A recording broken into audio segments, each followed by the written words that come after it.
Hello students, welcome back to my channel. So today I am going to start the next topic of gravitation, that is Kepler's law of planetary motions. Okay जैसे कि हमने अपने previous lectures में universal law of gravitation ख़त्म कर दिया है, अब हम उसका नेक्स्ट टॉपिक देख रहे हैं Kepler's law of planetary motions. ठीक है, इसको पढ़ने से पहले मैं आपको कुछ साइंटिस्ट के बारे में बताऊंगी जो कि आपको शायद 1 मार्क क्वेश्चंस में आपको उसके क्वेश्चंस आ सकते हैं. ठीक है, सो उन साइंटिस्ट को हम ज़्यादा डिटेल में नहीं पढ़ेंगे, आपके सिलेबस के अकॉर्डिंगली ही पढ़ेंगे. ठीक है, तो वो सिर्फ 5-6 मिनट्स का ही टॉपिक है. उसके बाद फिर हम अपने Kepler's law of planetary motions पे आ जाएंगे. ओके, सो हम आते हैं अपने इस टॉपिक पे कि जैसे कि आपको पता है, छोटे होते से आपको पता है कि जो सन है वो सेंटर में है, सोलर सिस्टम में, और सारे प्लैनेट जो है उसके अराउंड रिवॉल्व करते हैं. राइट, आप सोलर सिस्टम के आपने डायग्राम्स भी बनाई हैं, आपने यही देखा है कि सन इज इन द सेंटर और सारे प्लैनेट जो है उसके अराउंड घूम रहे हैं. ठीक है, बट ये हमें पता कैसे चला कि सन सेंटर में है? ठीक है, कहीं से तो ये चीज निकली ही होगी ना, कहाँ से पता लगा? हमारी बुक्स में क्यों ये चीज लिखी हुई है कि सन सेंटर में और बाकी सारे प्लैनेट उसके रिवॉल्व घूम रहे हैं? बाकी कोई और प्लैनेट क्यों नहीं सेंटर में? उसके अराउंड क्यों नहीं चीजें घूम रही? उनके अराउंड क्यों नहीं बाकी के प्लैनेट घूम रहे? तो ये सब चीजों के लिए जो हमारे साइंटिस्ट थे उन्होंने स्टडी किया था. तभी उन्होंने आज से 2-3 हजार साल पहले की ये बातें हैं, जब इतनी टेक्नोलॉजी भी नहीं थी, तब टेक्नोलॉजी का टी भी नहीं होता था, सीधी सी जो बात है ना, तब उन्होंने ये सब स्टडीज की, उन्होंने इनके ऊपर सारा पता किया, फिर जाके ये सब थ्योरीज आई थी. ठीक है, तो ऐसे ही हमारे सबसे पहले आज से 2000 साल पहले आप चले जाओ, एक साइंटिस्ट थे टॉलेमी जिनका नाम था. उन्होंने जो सोचा था, उन्होंने देखा कि earth is in the centre और बाकी के जितने प्लैनेट्स हैं, इवन कि सन भी जो है वो उसके अराउंड रिवॉल्व करता है. उन्होंने ये कहा था कि अर्थ सेंटर में है. ठीक है, तो उन्होंने फिर इस थ्योरी को नाम दे दिया जियोसेंट्रिक थ्योरी. जियोसेंट्रिक क्यों बोला गया इसको? जियो का क्या मतलब होता है? अर्थ होता है, और सेंट्रिक मीन्स सेंटर. तो उन्होंने ये चीज बोली. ठीक है, तो आपको ये क्वेश्चन आ भी सकता है कि कौन से साइंटिस्ट ने बोला था कि earth is in the centre और किसने जियोसेंट्रिक थ्योरी दी थी? तो you have to give the name Ptolemy. Okay, but after some time ये थ्योरी को मतलब ड्रॉबैक बन गया उनकी थ्योरी. ठीक है, उनकी थ्योरी को माना नहीं गया. किसने नहीं माना? इसके बाद साइंटिस्ट आए थे कोपरनिकस. जो साइंटिस्ट आए थे कोपरनिकस, ये सारे साइंटिस्ट के नाम आपके एनसीईआरटी में गिवन है. ठीक है, कोपरनिकस ने आके बोला कि ऐसा नहीं है. उसने टॉलेमी को बोला कि ऐसा नहीं है. ठीक है, कि अर्थ सेंटर में नहीं है, सेंटर में है सन है. उन्होंने आगे बोला, उन्होंने सही आके बोला था कि सन सेंटर में है और बाकी जितने भी प्लैनेट्स है उसके अराउंड घूम रहे हैं. ठीक है, उन्होंने बोला कि सन इज इन द सेंटर और बाकी जितने भी प्लैनेट्स हैं उसके अराउंड घूम रहे हैं. ठीक है, तो उन्होंने अपनी थ्योरी को नाम दिया हीलियोसेंट्रिक थ्योरी. Heliocentric theory. अब इसको हीलियोसेंट्रिक क्यों बोला गया? सेंट्रिक का तो मतलब आपको समझ आ रहा है, सेंटर. हीलियो का मतलब होता है इन ग्रीस, हीलियो का मतलब होता है सन. ग्रीस में, ग्रीक लैंग्वेज में सन को हीलियो बोलते हैं. ठीक है, क्योंकि ये सारे साइंटिस्ट जो थे ग्रीक साइंटिस्ट थे. ओके, तो उन्होंने कोपरनिकस ने ये बोला. तो फिर ऐसे ही मतलब स्टडी होती गई. ठीक है, तो पर पता कैसे चले कि ये भी सही बोल रहे हैं कि नहीं सही बोल रहे? ऑब्वियसली इनके ऊपर भी तो सवाल उठे होंगे कि तू कैसे बोल सकता है कि सन सेंटर में है. तो ये चीज को कंफर्म करने के लिए जो साइंटिस्ट आए थे वो थे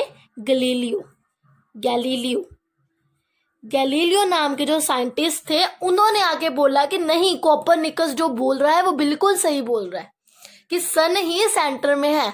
तो गैलीलियो को कैसे पता चला कि सन सेंटर में है? उन्होंने अपना जो उन्होंने टेलीस्कोप का, जिन्होंने इन्वेंट किया था टेलीस्कोप, ये आपने क्वेश्चन पढ़ा भी होगा कि telescope was invented by Galileo. ठीक है, उन्होंने बोला कि जो टेलीस्कोप मैंने खुद ने बनाया है, मैंने उसके थ्रू ये चीज देखी है कि सन सेंटर में और बाकी के सारे प्लैनेट उसके अराउंड रिवॉल्व कर रहे हैं. तो इसके बाद ये कोपरनिकस की थ्योरी बिल्कुल सही मानी गई. ठीक है, कोपरनिकस ने जो थ्योरी दी थी वो सही मानी गई. तो नाम किनका हो गया? गैलीलियो का हो गया. कोपरनिकस जी तो इतने साल पहले दे के चले गए थे. ये सब थ्योरी को आते आते बहुत साल लग गए. लाइक टॉलेमी आप हिसाब लगा लो 1600 BC में आए थे. 1600 BC. ठीक है। उसके बाद no, not in 1600 BC, 140 AD में आए थे। मतलब आप खुद हिसाब लगा लो, अब 2020 चल रहा है, कितने साल पहले की बात है। फिर कॉपरनिकस आए 1500 BC में, गैलीलियो आए 1609 BC में। लाइक ऐसे मतलब इतने इतने सालों तक ये गलत ही लोग चीजें पढ़ी जा रहे थे। तब क्यों ऐसे हो रहा था? क्योंकि तब इतनी टेक्नोलॉजीज नहीं थी। दैट्स वाई लोगों को इतना, मतलब लोग इतने ज्यादा इमेजिनेटिव नहीं थे कि वो सोचते ही नहीं थे। साइंटिस्ट का तो दिमाग ही होता है कि उन्होंने सब चीजें सोचनी है। ठीक है, तो ये स्टोरी थी। तब जाके पता लग गया, गैलीलियो ने आके कंफर्म कर दिया कि हाँ, सन इज इन द सेंटर और हेलियोसेंट्रिक थ्योरी बिल्कुल सही है। ठीक है, यहां तक तो हो गया। बट अब पता कैसे चले जो ये प्लैनेट्स हैं जो ये सन के अराउंड घूम रहे हैं, ये घूम कैसे रहे हैं? इनके मोशन क्या है? घूम रहे हैं, ऑब्वियसली इन पे कोई मोशन लग रही है, फोर्स लग रही है, दैट्स वाई ये घूम रहे हैं। वो फोर्स क्या हो गई? वही ग्रेविटेशनल फोर्स होगी जो हमें न्यूटन जी ने बोली है, that is a centripetal force, right.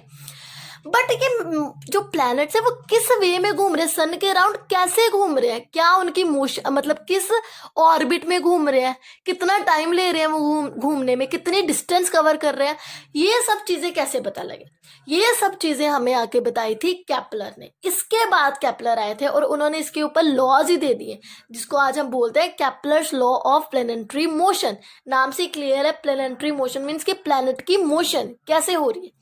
तो इससे हमें पता लगा था कि प्लैनेट्स की मोशन कैसे हो रही है। तो उन्होंने हमें 3 लॉज दिए थे जो हम 1 by 1 कवर करेंगे। ठीक है, so let's get started with the 3 laws of Kepler's planetary motion. Kepler's law of planetary motion, Kepler ने आके बोला that he stated 3 laws which govern the motion of planets around the sun, कि around the sun planets की motion क्या है। उन्होंने these are called as the Kepler's law of planetary motion. इसी सब लॉज में उन्होंने सब चीजें कवर कर दी थी। ठीक है, हम 1 by 1 लॉज को देखते हैं। फर्स्ट लॉ क्या है? Law of orbit. ठीक है, ऑर्बिट, ऑर्बिट मीन्स कि जो सन के अराउंड जो प्लैनेट्स ऑर्बिट में घूम रहे हैं, हमें ये चीज तो पता है ना कि ऑर्बिट में घूमते हैं। ठीक है, हमने जैसे लास्ट लेक्चर में भी कवर किया है कि मून जो है अर्थ के अराउंड ऑर्बिट में घूमता है, वैसे ही प्लैनेट्स भी जो है सन के अराउंड ऑर्बिट्स में घूमते हैं। तो वो ऑर्बिट्स की शेप क्या है, इसमें हम वो देखेंगे कि किस ऑर्बिट, मतलब कैसी ऑर्बिट की क्या शेप है, क्या वो सर्कुलर है, क्या कोई और शेप है, वो हम इसमें देखेंगे। ठीक है, तो केपलर ने कहा कि जो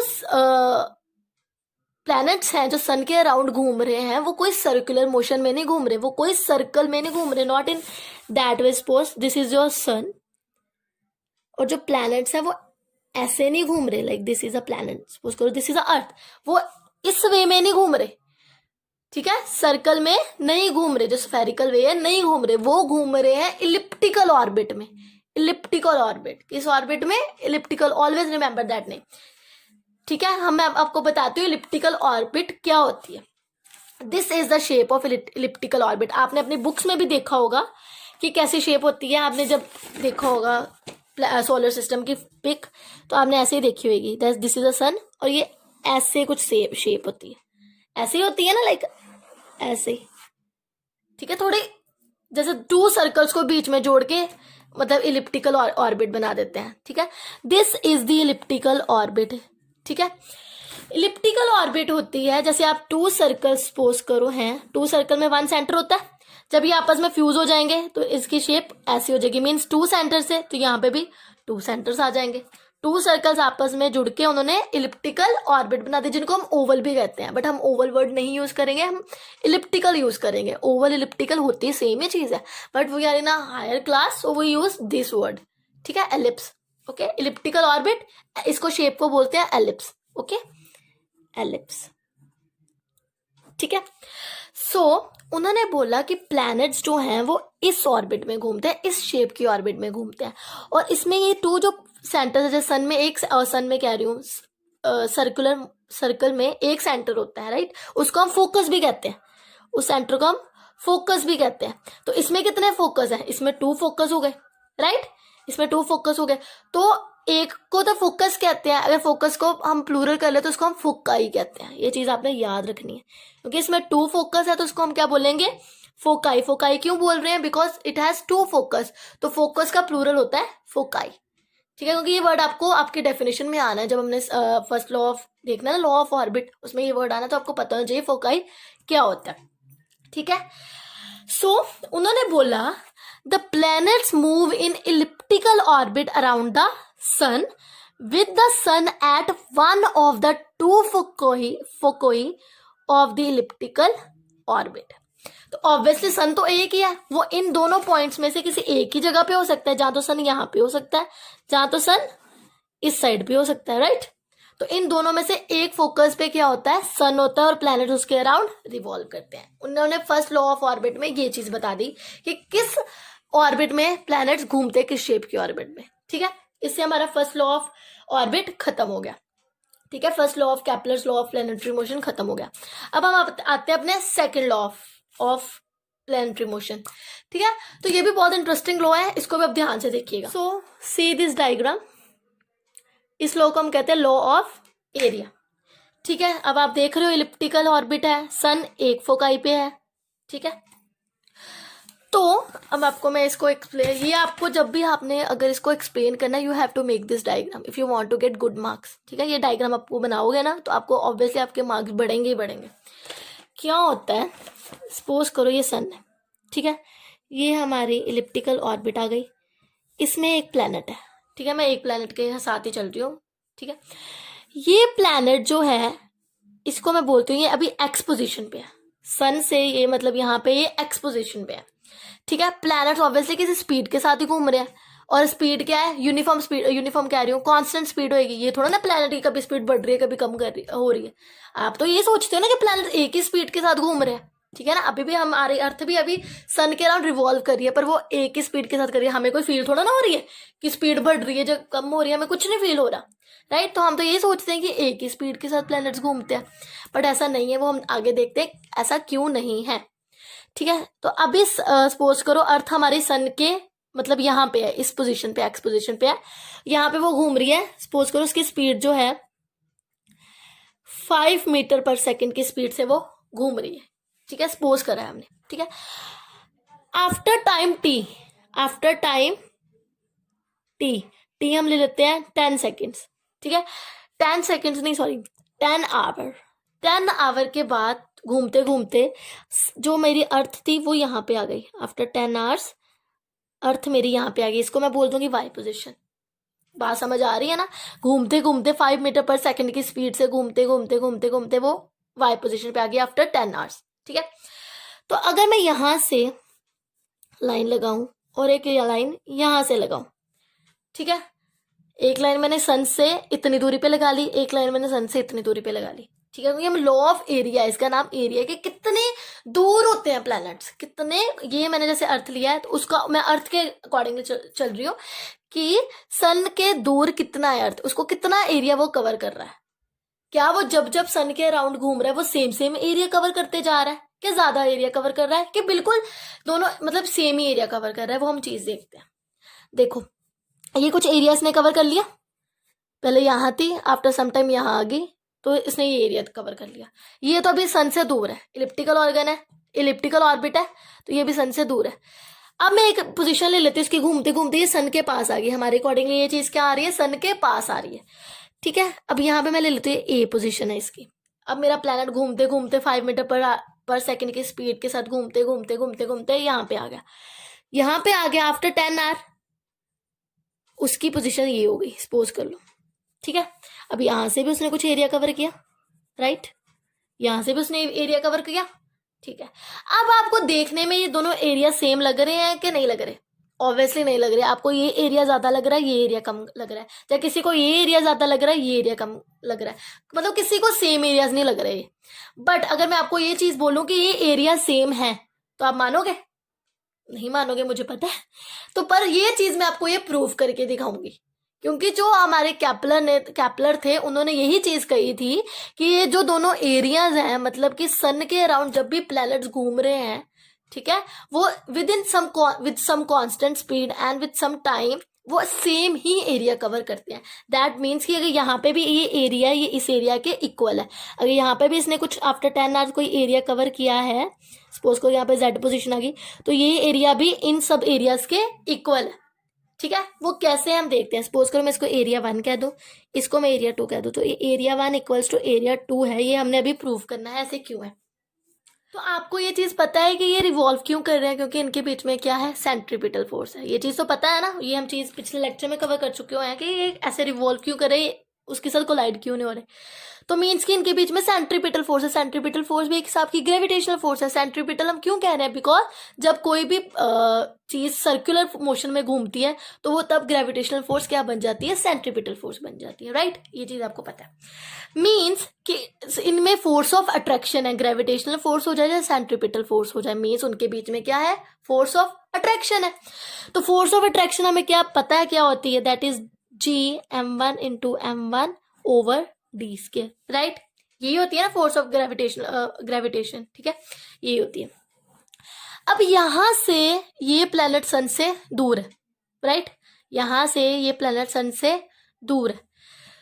तो जब कोई चीज दूसरी, मतलब डिस्टेंस जब बढ़ जाती है, डिस्टेंस जब बढ़ जाती है, अब यहाँ पे डिस्टेंस बढ़ गई, तो हमने ये चीज देखी थी, जब डिस्टेंस बढ़ जाती है तो फोर्स कम हो जाती है। Distance increase, force decreases. हमें ये चीज देखी थी जब हमने law of gravitation, universal law of gravitation पढ़ा था कि डिस्टेंस जो होती है वो इनवर्सली प्रोपोर्शनल होती है किसके, फोर्स के, फोर्स ऑफ ग्रेविटेशन के।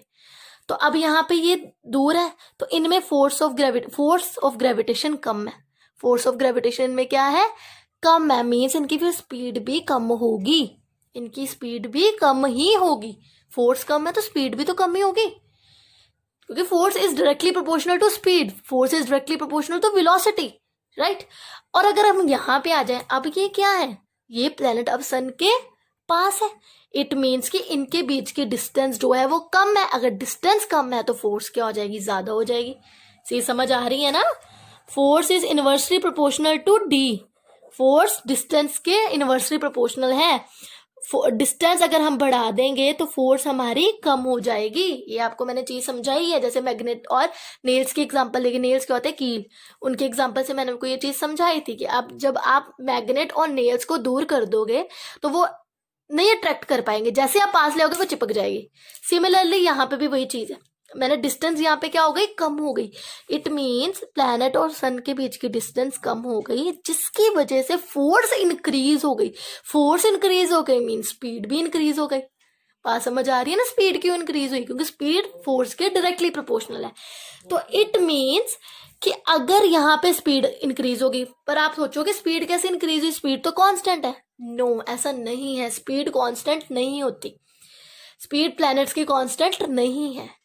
क्यों नहीं है, क्योंकि जब प्लैनेट सन के पास जाता है तब उसकी स्पीड जो है इंक्रीज हो जाती है, जब प्लैनेट सन के दूर जाता है तो उसकी स्पीड जो है वो डिक्रीज हो जाती है।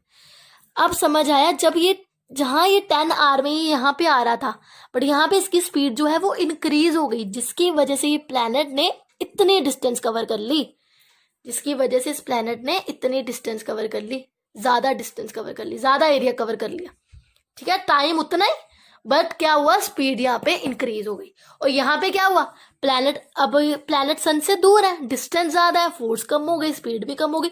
तो इसने यहाँ पे दिखा में इतनी रही है, पर इतनी उसने कवर नहीं की, उसने इससे आधी कवर की है, उसने इतनी कवर की है, ये वाली स्पीड, क्योंकि यहाँ पे स्पीड क्या हो गई है, कम हो गई है। तो अब आपको लग रहा है कि A1 A2 के इक्वल है, ये इक्वल है यहाँ पे। तो अब आपको इतना अच्छे से समझ नहीं आएगा, बिकॉज मैं कौन सी आपको स्केल्स के साथ करके दिखा रही हूँ, बट ये चीज इसीलिए ऐसी है, A1 जो एरिया है वो A2 एरिया के इक्वल है। यहाँ पे कितने भी एरिया, ये सारे मतलब इक्वल ही एरिया प्लैनेट कवर करता है, ठीक है, प्लैनेट्स ने इक्वल ही एरिया कवर करना है। अब आप ये देखो, जो उन्होंने स्टेटमेंट दी थी सेकेंड लॉ ऑफ एरिया में, according to this law each planet revolves around the sun in such a way that the lines joining the planet joining the planet to the sun, these line joining the planet to this, these line joining the planet to the sun, right, sweep मतलब जो इसने sweep किया, ये area sweep किया over equal area in equal interval of time. ये sweep करते हैं equal area in equal interval of time. 10 hour में इसने भी इक्वल एरिया कवर किया है, इसने भी इक्वल ही एरिया कवर किया है।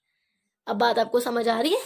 A planet move faster when it is closer to the sun, वो मैंने आपको बता दिया क्यों वो फास्टर मूव करता है जब वो सन के पास होता है, and move slowly when it is farther from the sun. ये भी चीज मैंने आपको बता दी है।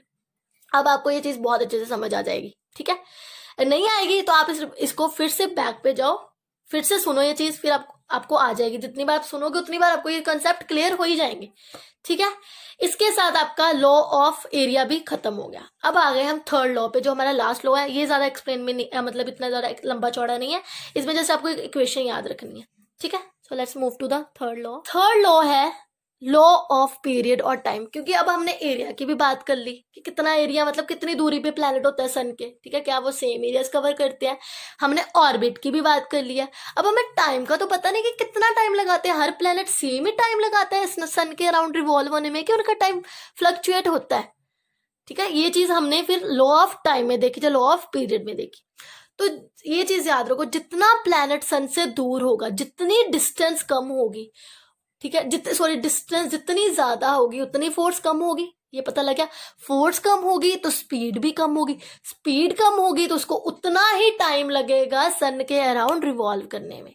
बात समझ आ गई ना अब आपको, कि सबसे कम टाइम लगता है मर्क्यूरी को सन के अराउंड रिवॉल्व, क्योंकि वो सबसे ज्यादा पास है सन के। उसके बाद वीनस, देन अर्थ, देन मार्स, यूपिटर, ठीक है। ऐसे ऐसे जैसे जैसे जाए जाओगे, जितना दूर दूर होता जाएगा प्लैनेट, उतना ही उसको सन से मतलब पूरी रेवोल्यूशन कंप्लीट करने में उतना ही ज्यादा टाइम लगता जाएगा, ठीक है। तो इसके अकॉर्डिंगली, थर्ड लॉ के accordingly, according to this law, the square of planet's time period T of revolution, कि जितना टाइम लग रहा है मतलब प्लैनेट्स को, ठीक है, रेवोल्यूशन करने में, उसका स्क्वेयर मीन्स जितना टाइम प्लैनेट्स को लग रहा है, इस प्लैनेट को लग रहा है पूरी की पूरी रेवोल्यूशन करने में, उसका square is directly proportional to the cube of semi major axis R. R means distance, ठीक है, कि वो उसके क्यूब के मतलब उसके डिस्टेंस के क्यूब के डायरेक्टली प्रोपोर्शनल है। बात मैं समझाती हूँ कि अगर टाइम बढ़ेगा तो डिस्टेंस जो है वो उससे 3 गुना मतलब क्यूब ऑफ मतलब डिस्टेंस जो होगी वो उसके क्यूब की डायरेक्टली प्रोपोर्शनल होगी।